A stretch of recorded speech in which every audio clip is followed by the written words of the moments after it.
In this video, I will show you step by step on how to import from China using Pinduoduo shopping app without using agents, step by step tutorial. So let's get started. Well, before we dive deep into tutorial, as you know me, my name is Rafi Yaku.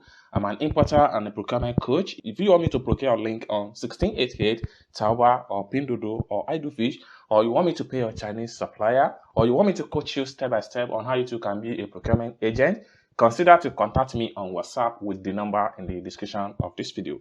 So with that being said, let's dive into the tutorial and see how to buy and ship from China using Pinduoduo shopping app. So let's begin. So the first thing you want to do is to make sure you add the item to cart. And if you don't know how to add an item to cart, kindly check the video on my channel. I have made a lot of video on how you can add an item to cart step-by-step tutorial. After you have successfully added the item to cart, next thing you want to do is to click on here to proceed to your profile. And on getting to your profile, you have to click on here to visit your cart.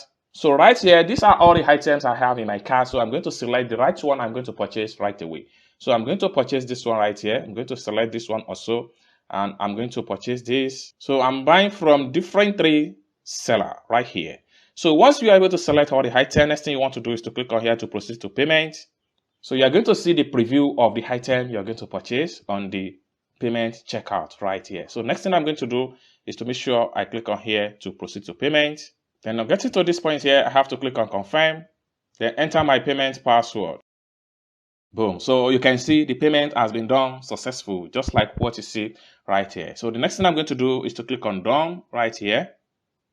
Boom. So at this point here, we need to close this pump up right here. Then we have to go back to my profile. By the time I refresh my profile, all the item we just purchased right away is going to be found in my profile right here. So by the time I click on here, you're going to see all the items we just purchased. So just like what you see right here, these are the new items we just purchased on Pinduoduo shopping app step-by-step tutorial. I hope you really got value for this video. If you find this video useful, give this video a big like, and also remember to subscribe to the channel for more importation business tutorial like this. And lastly but not the least, if you want me to procure a link on 1688, Taobao, Pinduoduo or iDoFish, or you want me to pay your Chinese supplier, consider to contact me on WhatsApp with the number in the description of this video. Thank you so much for watching, and I hope to see you in my next video. Bye for now.